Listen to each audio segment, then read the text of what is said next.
ก็นี่คือห้วยหน้าต่างและเขาเจ้ามีการลอกห้วยใหม่ในมื้อนี้มื้อที่3เลยเขาเจ้ามาลอกห้วยใหม่อยู่ตำบลหน้าต่างอำเภอตะงอยแต่บ้านโคกสะอาดบ้านโคกสะอาดคำข่าในบริเวณนี้โคกสะอาดคำข่านาทางซ้ายนี่เป็นหน้าไทยคำข่ามาทางนี้เป็นหน้าไทยโคกสะอาดนี่ก็เลยเป็นห้วยน้ำกันง่ายๆห้วยโคกสะอาดคำข่าเลยล่ะแต่เขาเอิ้นห้วยหน้าต่างห้วยหน้าต่างมาโคกสะอาดนี่ครูเราตกมือที่3ในมื้อนี้มือที่3ได้ทางรถไทยทั้ง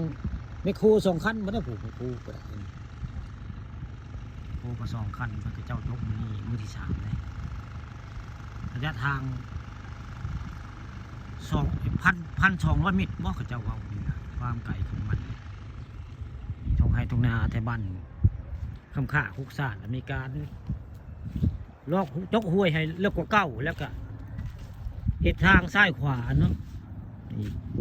ห้วยก็คือทางคือห้วยอยู่บ้านทางซ้ายทางขวาบริเวณบ้านโคกสะอาดเพิ่นสิได้ทางเพิ่นสิได้ทางห้วยได้ห้วยตะกี้ห้วยมันตื้นห้วยมันตื้นไปตะไคร้ไปหน้าก็รถไถก็บ่ลุ่มห้วยง่ายบ้านนี้รถไถแล่นทางข้างเลยบ้านนี่รถยนต์ก็แล่นทางข้างเลยง่าย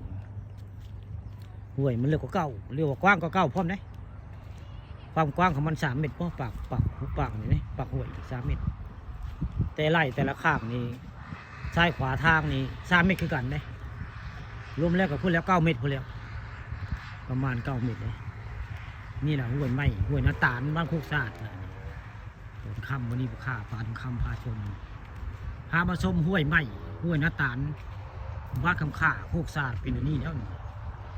ตอนค่ำวันนี้พาถึงค่ำพาชม